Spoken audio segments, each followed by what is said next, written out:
ខ្ញុំថាណិត BDB Asia News នឹងជម្រាបជូនអំពីព័ត៌មានទីផ្សារសម្រាប់ថ្ងៃទី7ឧសភា2026អ្វីដែលយើងនឹងបដោតនៅថ្ងៃនេះគឺថ្លៃភាគហ៊ុនប្រចាំថ្ងៃដែលមានការឡើងចុះទាំងក្នុងនិងក្រៅតំបន់អំពីទំនិញសកលទីផ្សារគ្រីបតូរួមទាំងអាជីវកម្មទ្វេភាគីរវាងកម្ពុជានិងប្រទេសដទៃដូចជាការកើនឡើងនៃវិស័យកម្ចីអាជីវកម្មខ្នាតតូចនៅកម្ពុជាការអនុម័តគម្រោងវិនិយោគនៅកម្ពុជារួមទាំងកិច្ចសហប្រតិបត្តិការរវាងវិស័យឯកជនប៉ុន្តែជួយពង្រឹងសេវាថែទាំសុខភាពនៅកម្ពុជាជាកិច្ចដំបូងគឺផ្ដើមដោយទីផ្សារនៅក្នុងតំបន់គិតត្រឹមថ្ងៃប្រហ័សនេះដែរភាគហ៊ុននៅអាស៊ីបានហក់ឡើងដល់កម្រិតខ្ពស់បែបមិនធ្លាប់មានពីមុនខណៈដែលប្រាក់ដុល្លារអាមេរិកវិញធ្លាក់ចុះហើយតម្លៃប្រេងក៏បានថយចុះយ៉ាងខ្លាំងផងដែរបន្ទាប់ពីក្តីសង្ឃឹមលើកិច្ចព្រមព្រៀងសន្តិភាពរវាងសហរដ្ឋអាមេរិកនិងអ៊ីរ៉ង់ហើយជោគវាសនានៃច្រកសមុទ្រ Hormuz ហាក់ដូចជាមិនទាន់ត្រូវបានដោះស្រាយក៏ដោយសន្ទុះនៃខេរបស់ប្រទេសជប៉ុនបានងើបឡើងវិញបន្ទាប់ពីមានការធ្លាក់ចុះក្នុងរយៈពេលដ៏វែងមួយដោយបានកើនឡើងលើសពី 62,000 ជាលើកដំបូងរីឯសន្ទុះ MSCI វិញក៏បានកើនឡើង 1% ដែរនេះជាការកើនឡើងដែលឈានដល់កម្រិតខ្ពស់បំផុតមួយងាកមកមើលទីផ្សារកម្ពុជាវិញសន្ទុះផ្សារមូលបត្រកម្ពុជាបានធ្លាក់ចុះ 0.53 ពិន្ទុឬ 0.12% មកនៅត្រឹម 424.24 ហើយបរិមាណជួញដូរសរុបបានធ្លាក់ចុះដោយមានភាគហ៊ុនចំនួន 175.931 ដែលត្រូវបានជួញដូរនៅក្នុងតម្លៃសរុប 1.03 ប៊ីលានរៀលឬជិត$257,000អាមេរិកនៅលើផ្សារគោលវិញភាគហ៊ុនតែមួយគត់ដែលបានកើនឡើងគឺ CAM JSM ខណៈដែលភាគហ៊ុនចំនួន6ទៀតបានធ្លាក់ចុះ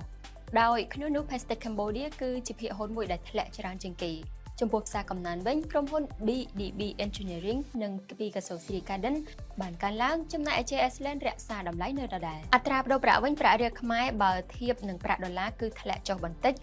នៅក្នុងតម្លៃ 4,011 រៀលនៅក្នុង$1ចំណែកឯសន្ទុះប្រាក់ដុល្លារវិញមានតម្លៃប្រហែល 97.90 ងាកទៅរកទំនិញសកលវិញគិតត្រឹមថ្ងៃប្រហ័សនេះដែរតម្លៃប្រេងបានកើនឡើងជាង$1ខណៈដែលអ្នកវិនិយោគិនកំពុងពិចារណាអំពីលទ្ធភាពនៃការកើនឡើងនៃភាវវិជ្ជមានតាមរយៈកិច្ចព្រមព្រៀងសន្តិភាពនៅមជ្ឈមបូព៌ាតម្លៃប្រេងឆៅប្រភេទ Brent បានកើនឡើង 0.5% ដល់$101.81នៅក្នុងមួយធុងបារ៉ែលចំណែកឯប្រេងឆៅប្រភេទ WTI វិញ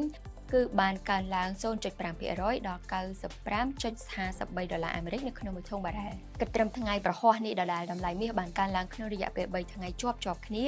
តម្លៃមាសប្រភេទ Spot Gold បានកើនឡើង 1% ដល់$4,738.86នៅក្នុង1អោនបន្ទាប់ពីបានកើនឡើងប្រហែល 3% កាលពីម្សិលមិញយ៉ាងណាតម្លៃអនាគតមាសរបស់សហរដ្ឋអាមេរិកសម្រាប់ការចែកចាយនៅខែមិថុនាវិញបានកើនឡើង 1.2% ដល់$4,748.50អាមេរិកក្រឡេកទៅមើលទីផ្សារគ្រីបតូវិញ Bitcoin បានជួញដូរនៅក្នុងតម្លៃចន្លោះពី $85,500 ទៅ $83,750 អាមេរិកដែលបង្ហាញពីនានាការនៃការកើនឡើងខ្លាំងនិងកំពុងប្រទាញប្រទង់គ្នានៅក្នុងតម្លៃជិត$84,000អាមេរិកសូមបន្តទៅកាន់ព័ត៌មានដែលទាក់ទងនឹងអាជីវកម្មចម្រុះដទៃទៀតក្រុមប្រឹក្សាអភិវឌ្ឍកម្ពុជាដែលហៅកាត់ថា CDC បានអនុម័តគម្រោងវិនិយោគទ្រព្យសកម្មថេរចំនួន184គម្រោងជាមួយនឹងទុនវិនិយោគសរុបប្រមាណ$2.6 ប៊ីលានអាមេរិកក្នុងរយៈពេល4ខែជាលើកដំបូងនៃឆ្នាំ2026នេះទូរលេខទាំងនេះត្រូវបានចែករំលែកដោយឧបនាយករដ្ឋមន្ត្រីនិងជាអនុប្រធានទី1នៃ CDC ក្នុងវេទិកាវិនិយោគកម្ពុជាឆ្នាំ2026ដែលបានប្រារព្ធនៅថ្ងៃទី7ខែឧសភាអាដាមសុនចន្ទថលបានសង្កត់ធ្ងន់ថាលំហូរវិនិយោគទុនដ៏ច្រើននេះបញ្ជាក់ពីការកើនឡើងនៃទំនុកចិត្តរបស់អ្នកវិនិយោគិនចំពោះស្ថិរភាពសេដ្ឋកិច្ចរបស់កម្ពុជានិងបរិយាកាសធុរកិច្ចដែលមានលក្ខណៈអំណោយផលនៅថ្ងៃទី7ខែឧសភាមជ្ឈមណ្ឌលវិទ្យាសាស្ត្រ Sunway ឬក៏ហៅថា Sunway Medical Center ដែលជាផ្នែកមួយនៃសម្ព័ន្ធ Sunway Healthcare Group របស់ប្រទេសម៉ាឡេស៊ីនិងមន្ទីរពេទ្យ Intercare បានចុះហត្ថលេខាលើអនុសារណៈនៃការយោគយល់គ្នាដើម្បីពង្រឹងសេវាថែទាំសុខភាពនៅកម្ពុជា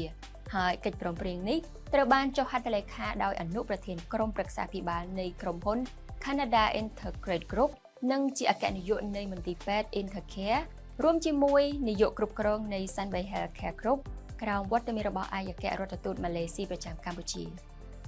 ភាពជាដៃគូនេះនឹងផ្ដោតលើឯកទេសសំខាន់ៗរួមមានផ្នែកកុមារឆ្អឹងជំងឺមហារីកការថែទាំភ្នែកនិងសេវាកម្មមន្ទីរពិសោធន៍ដោយសង្កត់ធ្ងន់លើការកែលម្អ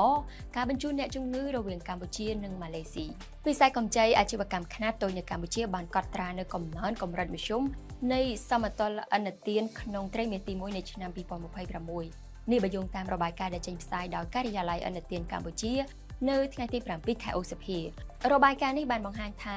សមតុល្យកម្ចីអាជីវកម្មខ្នាតតូចសរុបបានកើនឡើង 0.9% បើធៀបនឹងត្រីមាសមុនដោយឈានដល់ 37.44 ប៊ីលានដុល្លារអាមេរិកនៅត្រឹមបំណាច់ខែមីនាឆ្នាំ2026ចំនួនគណនេយ្យកម្ចីសរុបបានធ្លាក់ចុះ 1.5% មកនៅត្រឹមប្រហែល 1.74 លានគណនេយ្យនៅទូទាំងប្រទេសលើពីនេះកម្ចីទុនបង្វិលនៅតែបន្តគ្របដណ្ដប់លើទីផ្សារដោយស្មើនឹង 51.6% នៃចំនួនគណនេយ្យកម្ចីសរុបនិង 64.6% នៃសមតុល្យឥណទានដែលនៅសេសសល់ខ្ញុំថនិតសូមបញ្ចប់ព័ត៌មានប្រចាំថ្ងៃនៃ BDV Asia News ត្រឹមតែប៉ុណ្ណេះបើមកជួបលោកអ្នកនាងជាថ្មីនៅថ្ងៃបន្ទាប់